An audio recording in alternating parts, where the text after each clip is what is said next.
Hi friends, मैं अभिषेक आपका फिर से अपने YouTube channel love mega classes में स्वागत करता हूं।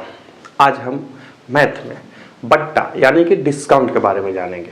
पूरी तरह से जानने के बाद इसमें जो प्रश्न पूछे जाते हैं उससे भी हम आपको अवगत कराएंगे और साथ ही बताएंगे कि किस किस प्रकार के या कैसे कैसे प्रश्न इससे पूछे जाते हैं। हालांकि अब आजकल इससे प्रश्न पूछने का जो ट्रेंड है वो बहुत कम हो गया है। कुछ एक मैथ पूछ लिए जाते हैं, बहुत नहीं, एक मेरी समझ से बहुत में तो आप एक भी नहीं मिलेगा, लेकिन प्रायः देखा जाता है कि कुछ कुछ परीक्षाओं में ऐसे प्रश्न पूछे जाते हैं। इसके अलावा आपको ये जानकारी होनी चाहिए कि आखिर ये चीज़ होती क्या है, डिस्काउंट क्या होता है, डिस्काउंट कितने प्रकार का होता है, और जब डिस्काउंट से प्रश्न पूछे जाते हैं तो किस किस तरह से प्रश्न बनते हैं। बात समझ रहे हैं? तो इन्हीं सब के परिप्रेक्ष्य में आज हमने वीडियो लाया है। हमने हेडिंग भी दिया है, देख लीजिए। क्या हेडिंग है? बट्टा यानी कि डिस्काउंट। डिस्काउंट को हिंदी में बट्टा या छूट बोला जाता है। छूट आप जब मार्केट में घूमते होंगे तो देखते होंगे कि 20% का छूट दिया जा रहा है, 10% का छूट दिया जा रहा है, 10% का क्रमिक छूट दिया जा रहा है। इस तरह से आप टैग लगे हुए देखे होंगे। खास करके पर्व त्योहारों के समय में आपने देखा होगा कि मेगा सेल लगा हुआ है, बिग डिस्काउंट आ रहा है। तो आपके मन में ये आनी चाहिए कि आखिर डिस्काउंट होती कैसे है, होता क्या है, क्या डिस्काउंट देने के बाद भी कंपनियों को, दुकानदार को लाभ होता है? तो हाँ, बिजनेस का एक मॉडल है। बिजनेस हमेशा लाभ पर चलती है, कभी वो घाटे पर नहीं चल सकती। हालांकि किसी को घाटा हो जाए वो अलग बात है, लेकिन ओवरऑल बिजनेस लाभ पर चलती है। यदि लाभ ना हो तो बिजनेस फिर नहीं हो पाएगा। तो आखिर इस बट्टे में, डिस्काउंट में लाभ कैसे प्राप्त किया जाता है, और जब लाभ प्राप्त होता है तो उससे प्रश्न फिर कैसे बनते हैं, इन्हीं सब के परिप्रेक्ष्य में आज हमने वीडियो रखा है। तो सबसे पहले जानते हैं कि आखिर बट्टा और डिस्काउंट होता क्या है। तो देखिए, मान के चलिए कि किसी वस्तु का मूल्य है 800 रुपया। ये 800 रुपया किसी वस्तु का दाम है, ठीक है।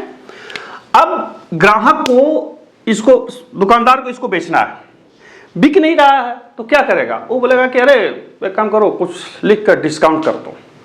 तो वो इसका अंकित मूल्य, याद रखिए ये क्रय मूल्य है, इसको अंकित मूल्य करेगा। वो अंकित मूल्य कितना कर देगा? 1000 रुपया। वस्तु था कितना का? 800 का। इसको वो अंकित मूल्य कर दिया 1000 रुपया। अब अंकित मूल्य पर दे दिया 10% का छूट, 10% का छूट अंकित मूल्य पर। तो अंकित मूल्य आपका कितना था? 1000, उसमें 10% डिस्काउंट कर देगा, यानी कि 90 लेगा। अब बटा 100 काट दीजिए, कितना हुआ? 900 रुपया। 800 में खरीदा था, 900 रुपये में बेच दिया। कितना लाभ हुआ? लाभ बराबर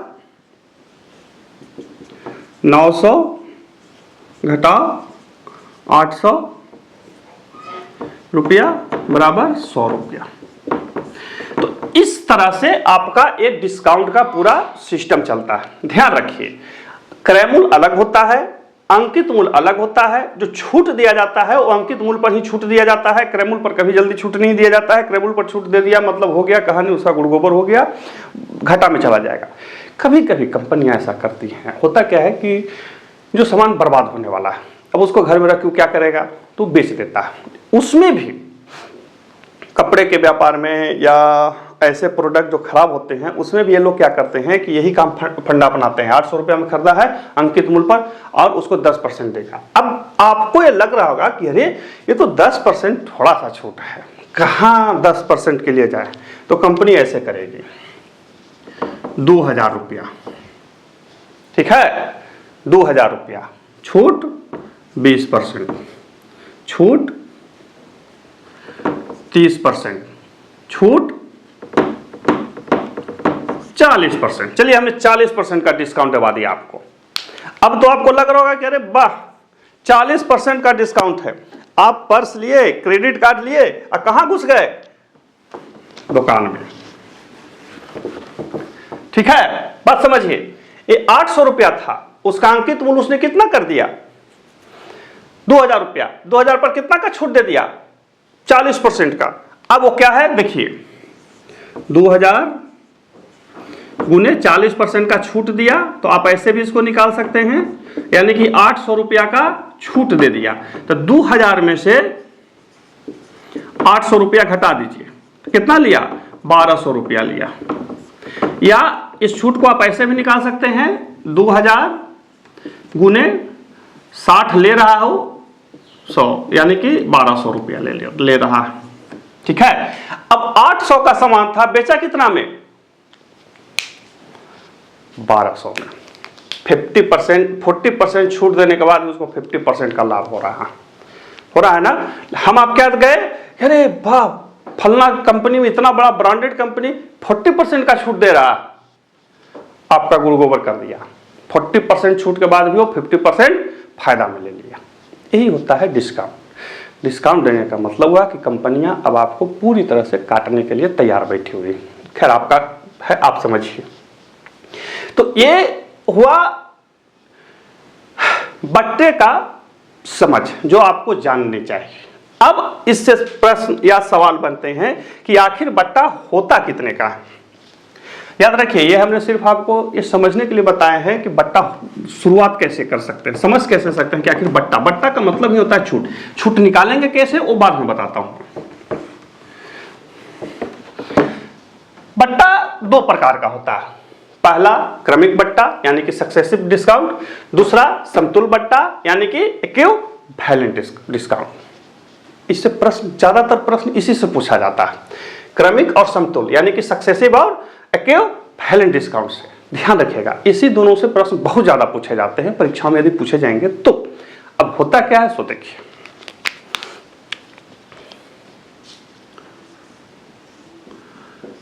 किसी वस्तु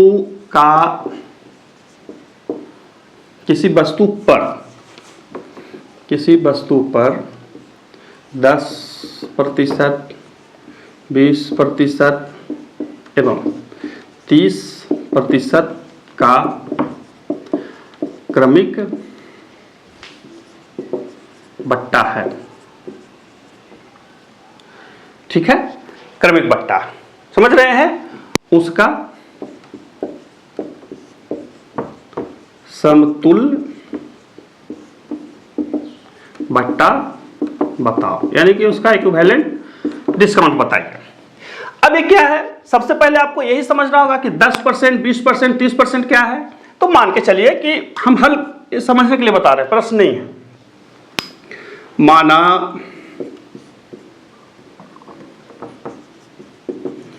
अंकित मूल्य बराबर 100 रुपया। कितना है, 100 रुपया। 10% बट्टा के बाद विक्रय मूल्य बराबर 100 घटाओ 100 गुने 10 बटा कितना 100, यानी कि 90 रुपया। पहला बट्टा के बाद 90% हो गया। 20% बट्टा के बाद विक्रय मूल्य बराबर, अभी जो 90 आया उस पर 20% का दिया जा रहा है, गुने, सॉरी मैं लंबा बता देता हूँ, माइनस 90 गुने 20 बटा कितना 100, 90 घटाओ 18 यानी कि 72 रुपया। अभी 72 पर भी 30% का दे रहा है, 72 घटाओ 72 गुने 30 बटा कितना 100, यानी कि 72 घटाओ 3 दूनी 6, 7 21.6। अब 72 में से 21.06 घटा लीजिए, 04 सॉरी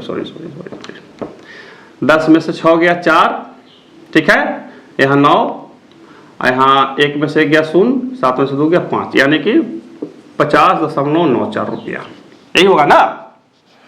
तो जब किसी वस्तु पर छूट दिया जा रहा है इस तरह से, तो उसका क्रमिक बट्टा में आप ऐसे निकलेगा। 10% जो पहला अंकित मूल्य था, माना कि अंकित मूल्य पहले 100 रुपया था, तो उस पर 10% दिए तो 90 रुपया आया, फिर 20% किए तो 72 रुपया आया, फिर 30% तो ऐसे आया। यह हुआ क्रमिक बट्टा निकालना। क्या निकालना, क्रमिक, यानी कि उसका जो सक्सेसिव डिस्काउंट है वैसे निकलता है। कहिए कि श्रीमान इतना लंबा निकलेगा, नहीं, इसका शॉर्ट भी निकलता है। शॉर्ट कैसे निकलता है सो देख लीजिए। ये मैंने आपको समझने के लिए बताया। जो शॉर्ट निकलेगा वही समतुल्य बट्टा होता है। यही आपसे पूछेगा कि इतना का समतुल्य बट्टा क्या होगा। तो देख लीजिए 90, 80, 70 बटा 100 गुणा कर लीजिए। 9 8 72, 72 में 7 से 7 दूनी 14 के 4 हाथ में बचा 1, 7 7 49 1 50, यानी कि 50.4। ठीक है। ये कह रहे श्रीमान 50.4 कहाँ हुआ? अरे आप तो क्या कहते हैं उसको अथी कर दिए, गुना भागा कर दिए। नहीं, ऐसे नहीं होता है। मतलब क्या उसको बोलते हैं, हमने सुनने लगता है छोड़ दिया।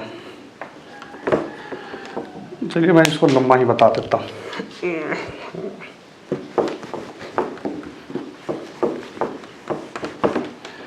आपको कंफ्यूजन ना हो किसी प्रकार से।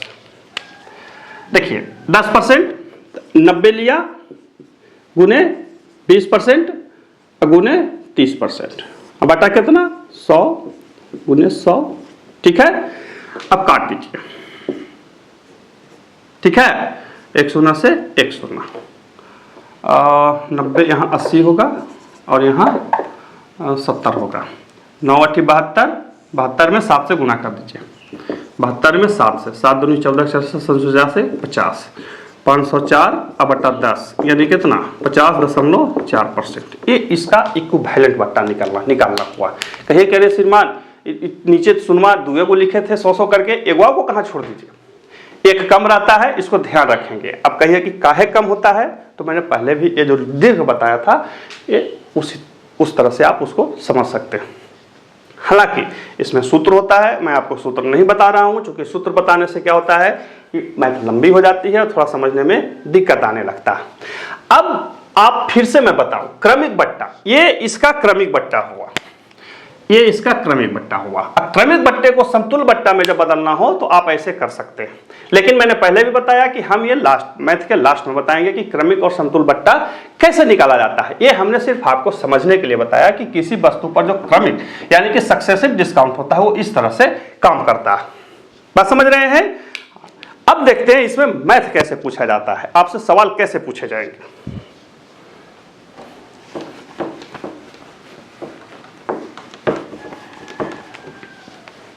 ज्यादातर आपसे समतुल्य बट्टा ही पूछेगा, वो मतलब कि इसका क्रमिक बट्टा क्या होगा, वो मैं आपको दोनों तरह से बता देता हूँ, लंबा में भी और छोटा में भी। ज़्यादातर आपको छोटा ही ध्यान रखना है। ऐसे मैं बता दूं कि जिन्हें परसेंटेज अच्छी तरह से आती है उन्हें डिस्काउंट भी अच्छी तरह से समझ में आती है। सवाल, किसी वस्तु का अंकित मूल्य 800 रुपया है,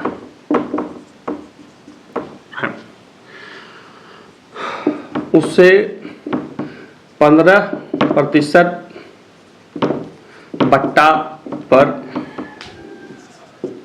बेचा गया। वस्तु का विक्रय मूल्य बताओ। ठीक है।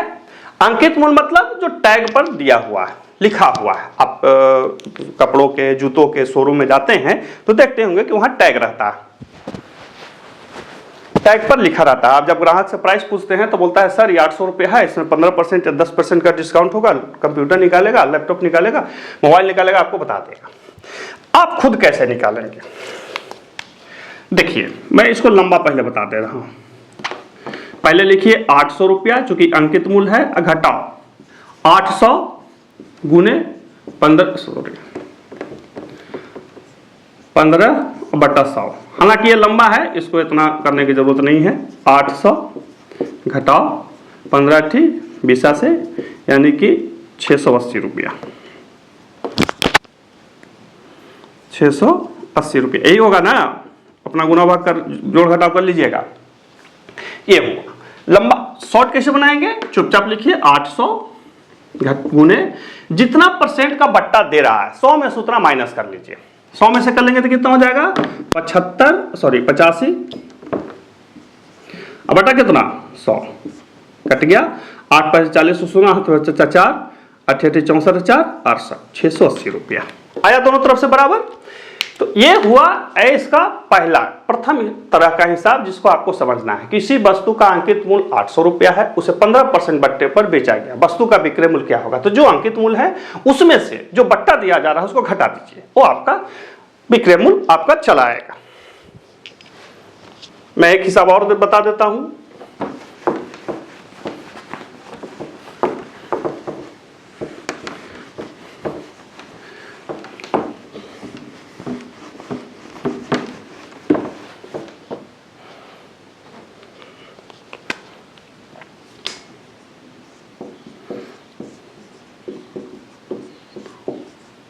किसी वस्तु को 20% बट्टे पर 800 रुपया में बेचा गया,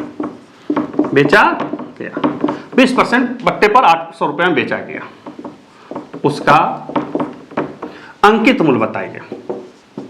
अंकित मूल्य बताओ। ये एकदम प्रारंभिक है, जो हमने अभी बताया था उसका थोड़ा सा उल्टा है। क्या कह रहा है देखिए, सवाल को समझिए। किसी वस्तु को 20% बट्टे पर 800 रुपये में बेचा गया, उसका अंकित मूल्य बताओ। तो लिखेंगे माना अंकित मूल्य बराबर x। कहें कि श्रीमान ऐसे सीखना जरूरी है? आती है आपको तब तो कोई बात नहीं, मैं छोटा सा उधर से बताऊंगा, आप सीख लेंगे। नहीं आती है प्रैक्टिस कीजिए इसी तरह से। माना अंकित मूल्य बराबर x, ठीक है। x गुने 20% बट्टा दिया, यानी कि 100 में से 20 घटाइए, कितना बचेगा 80 बटा 100 बराबर कितना 800। 20% बट्टे का मतलब हुआ कि हमने 100 में 20 रुपया छोड़ दिया, तो 100 में 80 रुपया हमने लिया आपसे। अब इसको काट दीजिए, हालांकि ये भी मैं शॉर्ट में ही बता रहा हूं, ध्यान रखिए। यानी कि उसका अंकित मूल्य कितना था 1000 रुपया। क्या था उसका 1000 रुपया, ठीक है। अब कहिए कि श्रीमान इसको और बड़ा में बताइए, तो और बड़ा में बता देता हूं। माना अंकित मूल्य बराबर x, x घटाओ x गुने 20 बटा कितना 100 बराबर कितना 800 हुआ। अब इसमें से गुना भागा कर लीजिए, तो 100x घटाओ 20x बटा 100 बराबर कितना 800, यानी कि 80x बटा 100 बराबर कितना 800। जो हमने यहां लिखा था कट गया, x बराबर 1000, यानी कि उसका अंकित मूल्य कितना था 1000। अब कहे कि श्रीमान एकदम से शॉर्ट में बता दीजिए, एकदम से शॉर्ट में है, कोई दिक्कत नहीं है। 800 गुने 100 बटा कितना, जितना डिस्काउंट कर रहा हूं नीचे लिख दीजिए। 20% का डिस्काउंट है, 100 में से 20 घटाएंगे, जो बचेगा हम यहां लिख देंगे। 30% का डिस्काउंट रहता, 100 में से 30 घटाते, हम यहां लिख देते, ठीक है। जो रुपया दिया हुआ है उसको ऊपर लिख देते, 10 बार में 1000 रुपया। ये तीनों तरह से आप कैसे भी बना सकते हैं। हालांकि मैं जब भी आज तक मैंने खुद जो प्रैक्टिस किया वो इस तरह से किया। इतना लंबा तो सीखते समय मैंने पिछले वीडियो में बताया था कि एक बार एग्जाम देने गया था, वहाँ पर मैं किन्हीं से बार बार सहायता ले रहा था, तो बाद में उन्होंने बताया कि देखो ऐसे ऐसे करो तो सीख जाओगे, तो फिर मैंने वैसे किया। तो बहुत शुरुआत समय में किया। आज भी जब मैं मैथ बनाता हूँ तो लगभग इसी तरह से बनाता हूँ, या जो बच्चे पढ़े लिखे होते हैं उनको इसी तरह से कहता हूँ कि भाई तुम ऐसे ही सीखो।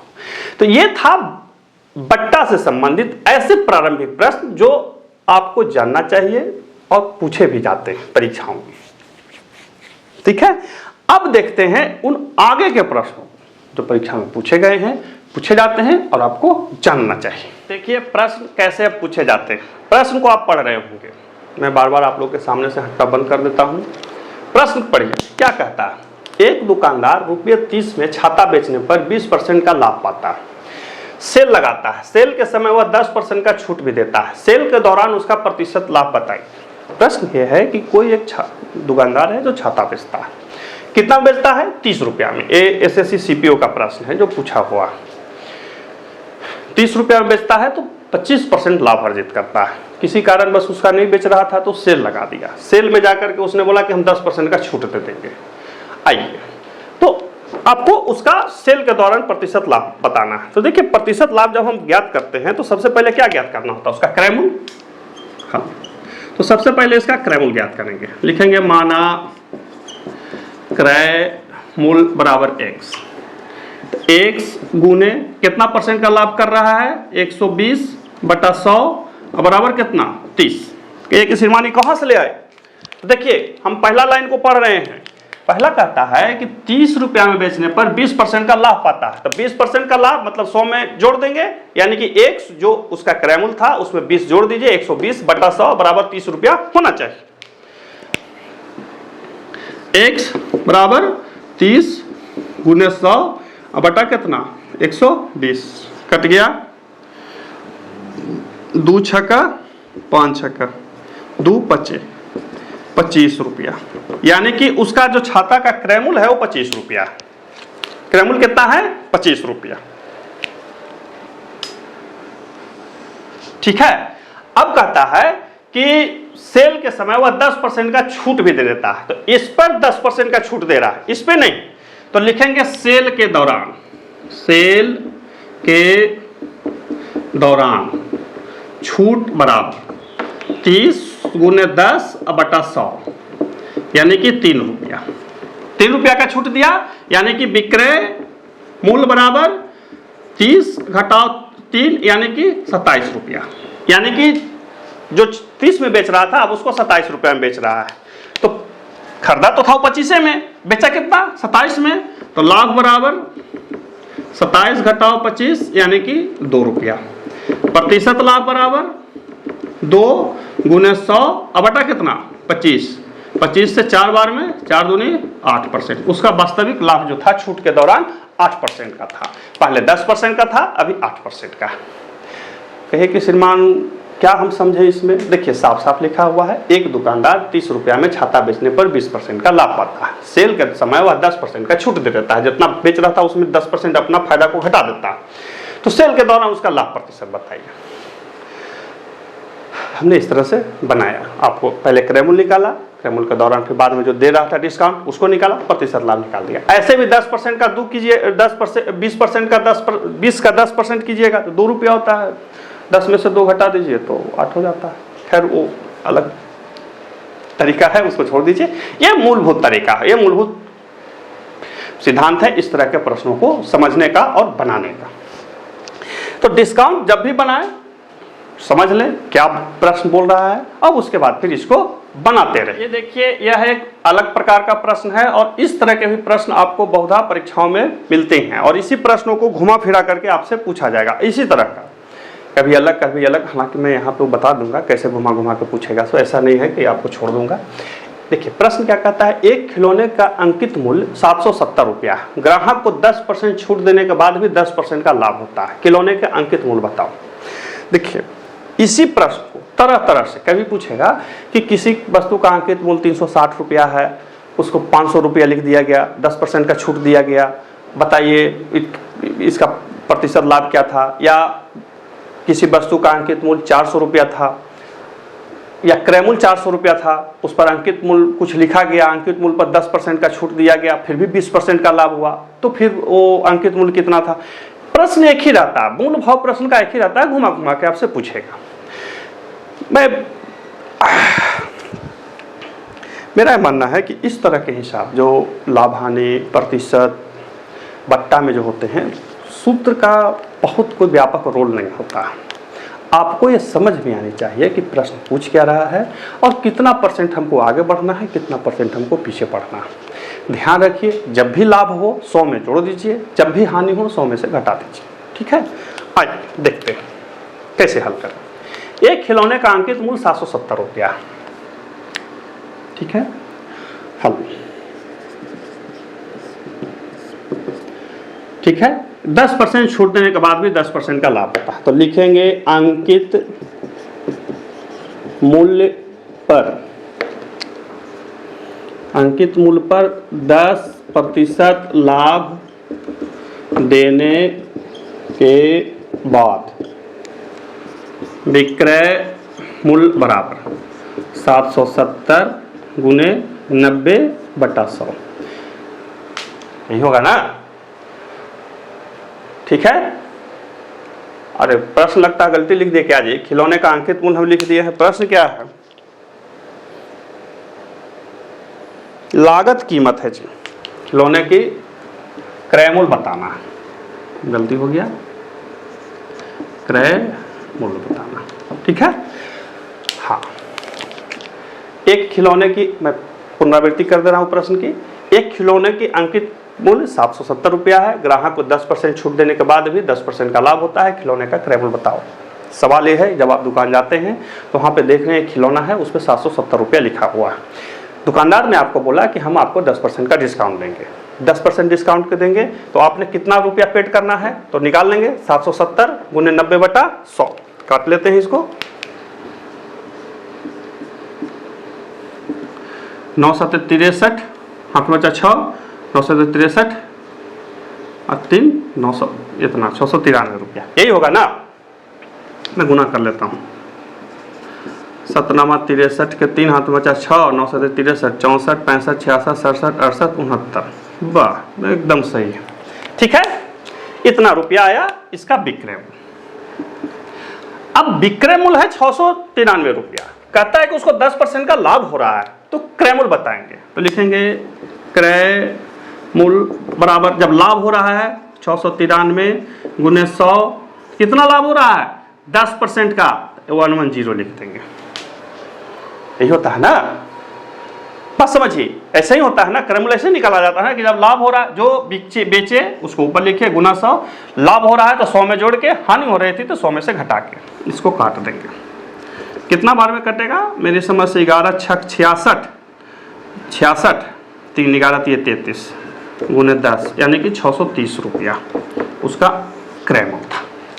किसका क्रय मूल्य था, जो वस्तु 770 रुपया अंकित मूल्य था, 10% छूट के बाद ग्राहक को 693 रुपया देना पड़ा और दुकानदार को 63 रुपया का फायदा हो रहा है, क्योंकि 10% वो लाभ कमा रहा है। इसको लंबा कैसे बनाएंगे, तो लिखेंगे माना क्रय मूल्य बराबर x गुने 10% का लाभ है 110/100 बराबर कितना में बेचा है 693।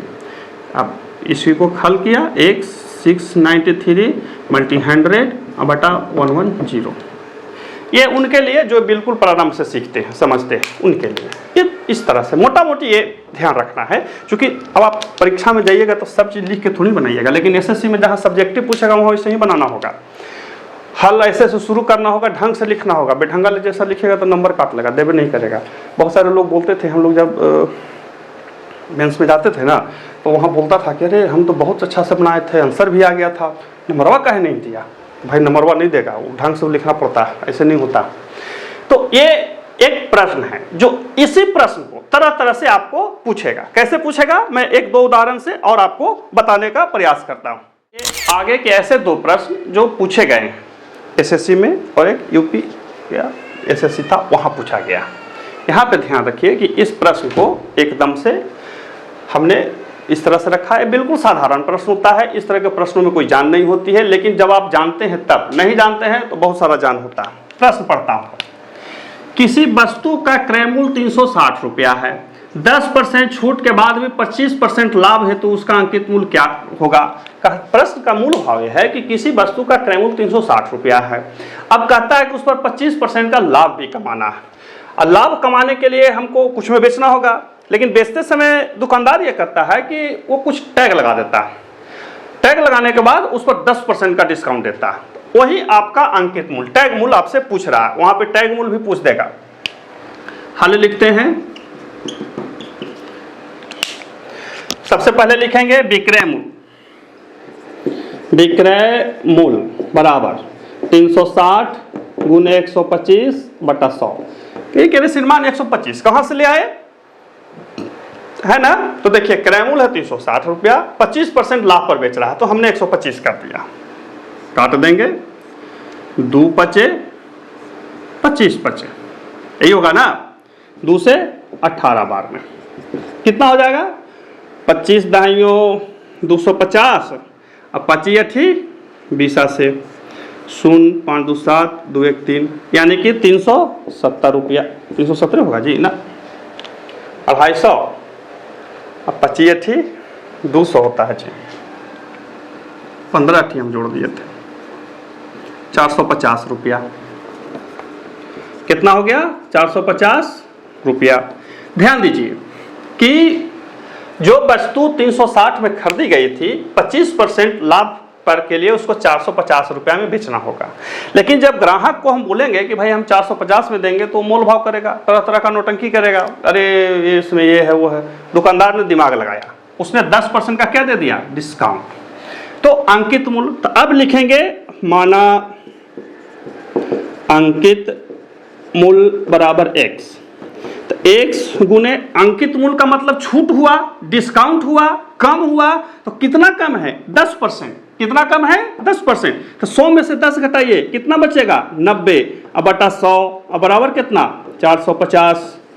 5 बार में x बराबर 500 रुपया। ये ताक से अपना निकल गया, यानी कि उसका अंकित मूल्य कितना था? 500 रुपया। कितना था बाबू? 500 रुपया। 500 रुपया का टैग मूल्य रखा, ग्राहक पहुंचा, बोला सर इस पर 10% डिस्काउंट है। हम आप क्या गए, अरे वाह, पर 500 का चीज 450 में दे रहा है, लेकिन ये नहीं देखे कि 360 में खरीदा था, कितना डिस्काउंट दे करके 10% डिस्काउंट दिया, 25% लाभ कमाया। इस तरह से आप बना सकते हैं। कहिए कि सर इसका सूत्र भी होता है, सूत्र भी होता है। यदि इस तरह से अंकित मूल्य हमको निकालना होता है सूत्र से, तो ये डायरेक्ट निकालिए, यहाँ पे कोई गड़बड़ नहीं है। 450 गुने 100, और जो छूट दे रहा है उसको 100 में से घटा के 90 लिख दीजिए। 10 रहा था तो 100 में से 10 गया 90, 20 रहता 80 लिख देते, 30 रहता 70 लिख देते, काट दीजिए 500। लेकिन मैं बार बार हमेशा सबको इस तरह से बताता हूं ताकि शुरुआती समय में कंफ्यूजन ना हो, दिक्कत ना हो, झमेला ना हो। अब है अगला, देखिए इस तरह का भी प्रश्न पूछा जाता है, थोड़ा सा दिमाग का दही आपका कर देगा, हालांकि कुछ है नहीं। एक बाइक का अंकित मूल्य इसके क्रय मूल्य से 15% अधिक रखा गया, पुनः 20% का छूट दिया गया, लाभ या हानि प्रतिशत बताओ। प्रश्न का भाव यह है कि कोई एक बाइक था, जितना भी खरीदा गया उसमें 15% उसको ऐड कर दिया गया, यानी कि रखा गया कि हम इतना परसेंट को अंकित मूल्य इस पर रखा गया।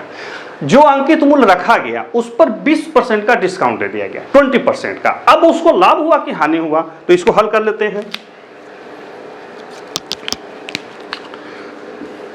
माना अंकित, सॉरी एकदम ब्लंडर हो गया, माना क्रय मूल्य बराबर x, ठीक है। तो अंकित मूल्य बराबर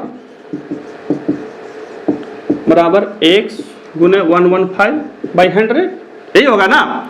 अब लिखेंगे विक्रय मूल्य बराबर x गुने 115/100 गुने 80% का छूट, 20% का छूट दिया ना, तो 80 लिखेंगे। अब बटा कितना? 100। काटना शुरू करेंगे, ये से ये कट गया, ठीक है। 4 दूनी 5 दूनी 23 बचे 15 से, यही होगा ना। 23 बचे 15 से, यानी कि 92x/100, यही होगा ना। तो लिखेंगे हानि बराबर, हानि हो गया, हानि कैसे हो गया?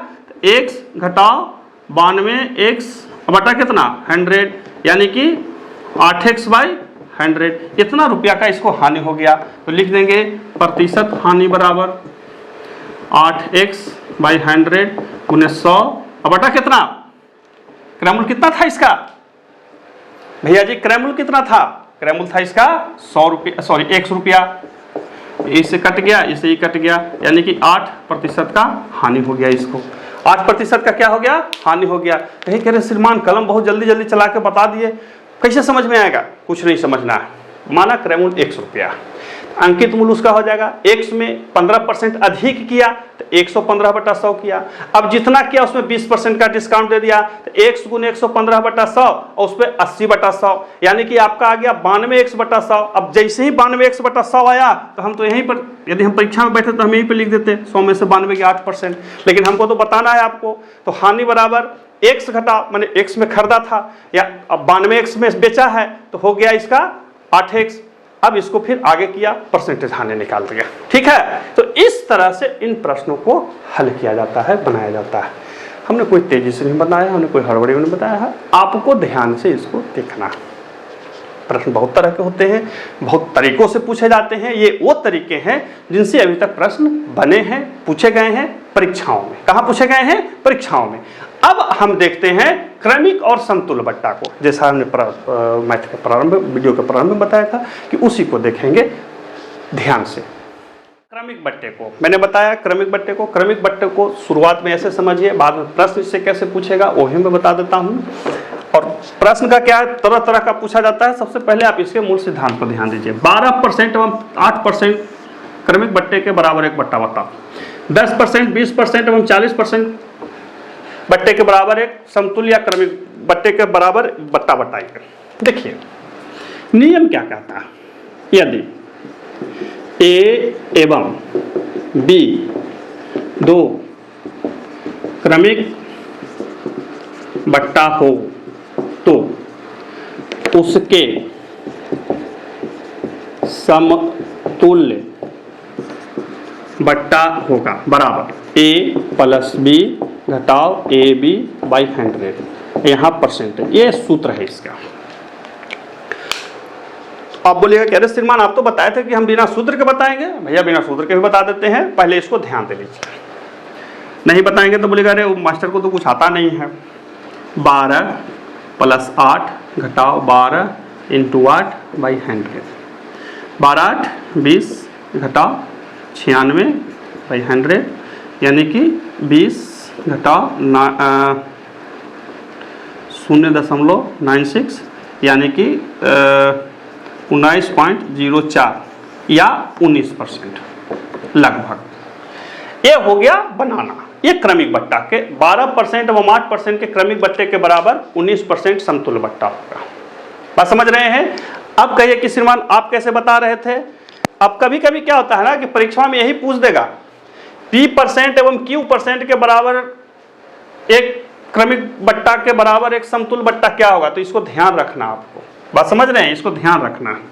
अब इसको हम पूरा प्रोसेस में लंबा से आपको बता देते हैं। जो लंबा भी बताऊंगा वो इस पर भी काम करेगा, उस पर भी काम करेगा, सभी पे काम करेगा। और वो मुझे ज्यादा सीरियस कर लगता है समझने के लिए। माना अंकित मूल्य बराबर 100 रुपया, 12% छूट के बाद विक्रय मूल्य बराबर 100 गुने 88/100 यानी कि 88 रुपया। अब लिखेंगे पुनः 8% छूट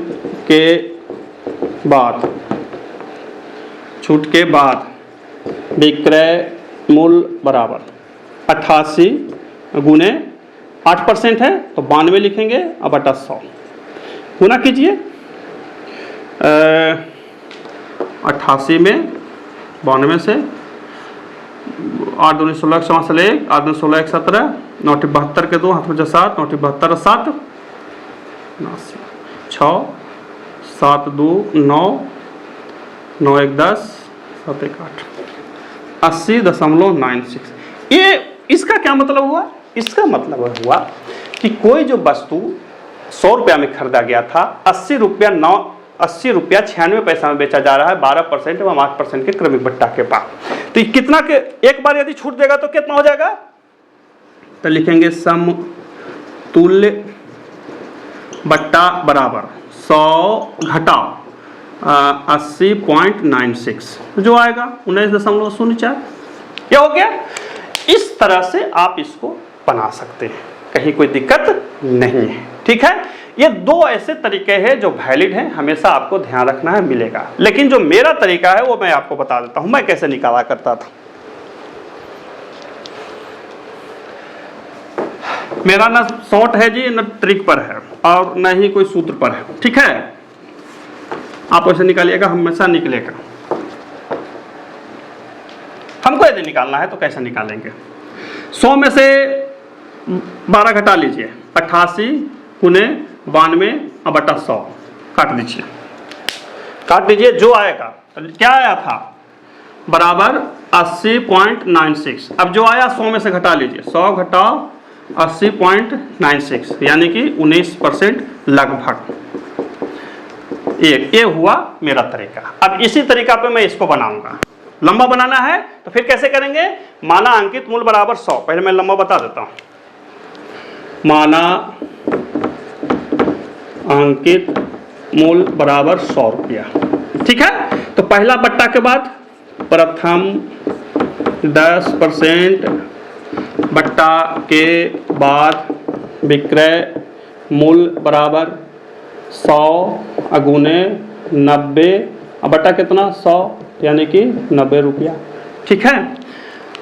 दूसरे 20% बट्टा के बाद विक्रय मूल्य बराबर 90 गुने 80 बटा कितना 100 यानी कि 72 रुपया। तीसरे 40% बट्टा के बाद विक्रय मूल्य बराबर 72 गुने 60 बटा 100 कितना हो जाएगा बाबू? ये से ये कट गया, 6 दूनी 12 से 7 42 से 43, 43.2 यानी कि जो 100 रुपया में सामान था, अंकित मूल्य था, उसको 43.2 रुपया में बेचा गया। तो लिखेंगे समतुल्य बट्टा बराबर, समतुल्य बट्टा बराबर 100 घटाओ 43.2 कितना आएगा? मेरी समझ से 100 में 00 अब 43.20 0 8 2 से लेक 6 से लेक अच्छा यानी कि 56.8। तो 10%, 20% एवं 40% के बराबर एक समतुल्य बट्टा हुआ 56.8%, ठीक है। अब कहिए कि श्रीमान उस शॉर्टवा में कैसे बनेगा वो भी बता देते हैं। मैं इधर बता देता हूं ताकि कोई दिक्कत ना हो। कुछ नहीं, यहां 1 किए थे वहां 2 कर देंगे। लिखेंगे 90 गुने 80 गुने 60 अब बटा 100 गुने 100। कहिए कि 2 बार क्या लिखेंगे? 2 बार लिखेंगे। ये 3 बार है तो 2 बार, 4 बार आता 3 बार, 5 बार आता 4 बार। और जो 10 में से 100 में से घटा देंगे, 100 में से 10 गया 90, 100 में से 20 गया 80, 100 में से 60 गया 40 गया 60। अब इसको हल कर देंगे। 2 शून्य से 2 शून्य, 1 शून्य से 1 शून्य, 9 72, 72 में 3 से कितना करेंगे तो 432 अब बटा 10 यानी कि 43.2। अब 100 में से इसको घटा लीजिए, 100 माइनस 43.2 कितना आ गया? 56.8%, ठीक है। अब कहीं कह रहे श्रीमान ऐसे डायरेक्ट गुणा करेंगे तो नहीं होगा, तो 12 8 96, 12 8 96 नहीं आ पा रहा है। बस समझ रहे हैं? उस तरह से नहीं है, आप इस तरह से बनाइए। ये सबसे साधारण शॉर्ट और ढंग की मेथड है। अब तो ये तो था क्रमिक बट्टा से संबंधित प्रारंभिक स्तर का। इसमें प्रश्न कैसे बचता है जो देखिए, जो आप फंसेंगे या आपको फंसा सकता है या आपको ध्यान रखना, फंसा तो नहीं लेगा, ध्यान रखेगा। बट्टा बहुत भारी नहीं होता है।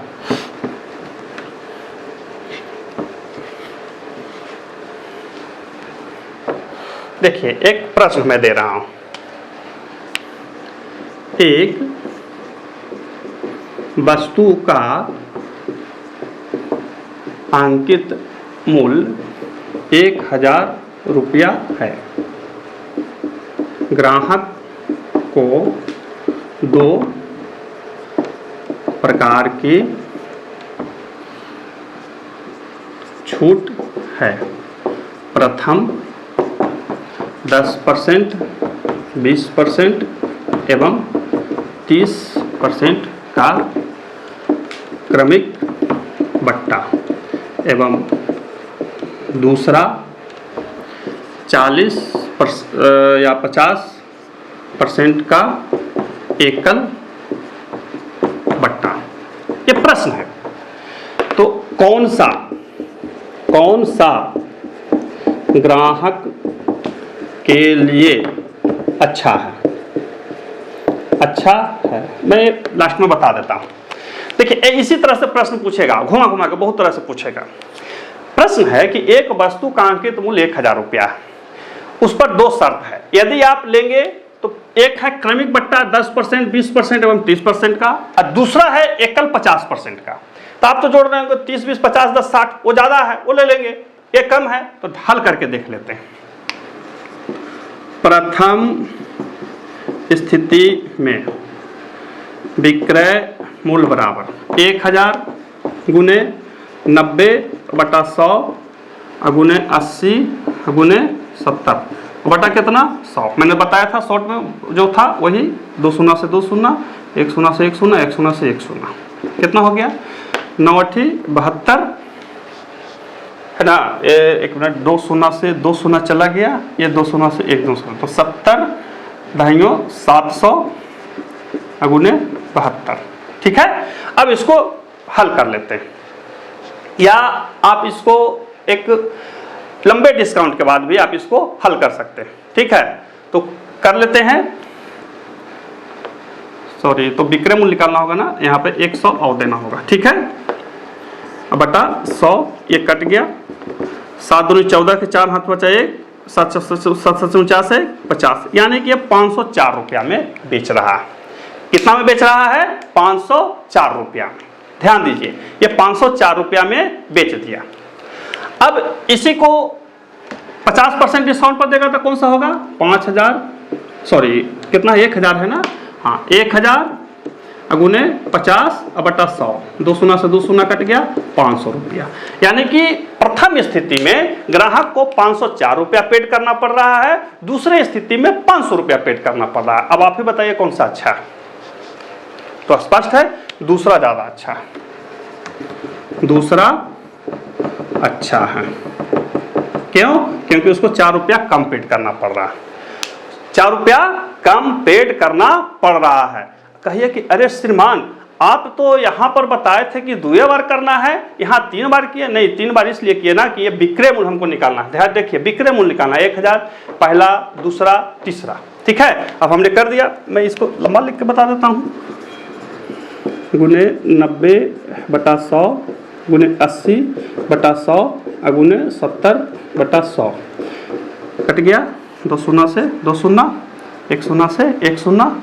ठीक है, यही कटेगा ना जी, 1 शून्य से 1 शून्य, 9×8 = 72 में 7 से 7 दूनी 14 7 से 50, ये हुआ उसका विक्रय मूल्य। कहे कि श्रीमान यदि डिस्काउंट के बाद निकालते तो डिस्काउंट के बाद निकालते तो यही करते, अब उसको फिर घटाना पड़ता। कहाँ से 100 में से, तो इक्विवेलेंट हमको करना नहीं है। 50.4 रुपया ही यहाँ पर आएगा 50.4, तो 50.4 1000 गुने 50.4 करेंगे तो 504 आ जाएगा। बता दें या छोड़ दें? नहीं, आपको खुद करना हो, हम सबका है बताएं। ये हमने विक्रय मूल्य निकाला है, इतना ध्यान रखिएगा। ये हमने इक्विवेलेंट क्या बोलते हैं डिस्काउंट नहीं निकाला, ये विक्रय मूल्य निकाला, इसलिए हमने 3 बार किया है। इक्विवेलेंट जब निकालना होगा, जो हमने अपना तरीका बताया था उसमें 2 बार लिखना होता है, यहाँ विक्रय मूल्य तो 3 बार लिखाएगा। तो पहला अच्छा था कि दूसरा अच्छा था? स्पष्ट सी बात है कि दूसरा अच्छा है। तो देखिए ये ज्यादा अच्छा हुआ ना। अब पहला में क्या था 30, 20, 50, 10, 60, आपको तो लग रहा होगा कि अरे बाप रे बाप, तो 60% है। नहीं, देखिए फिर भी 4 रुपया ज़्यादा ले रहा है, ये कम ले रहा है। तो इस तरह से आप बना सकते हैं प्रश्नों को। ये था बट्टा से संबंधित ये उन सारे तरीकों का हिसाब जो परीक्षाओं में पूछे गए। अब क्या पूछेगा ये तो कोई गारंटी नहीं ले सकता। हमने कोशिश किया है कि आपको हर वो तरह के मैथ या उस तरह के गणित जो पूछे गए हैं आपके सामने रखा है, और आपकी समझ और जानकारी के लिए हमने उन सब चीज़ों को एक साथ लाने का प्रयास किया। फिर मिलते हैं अगले वीडियो में, तब तक के लिए नमस्कार।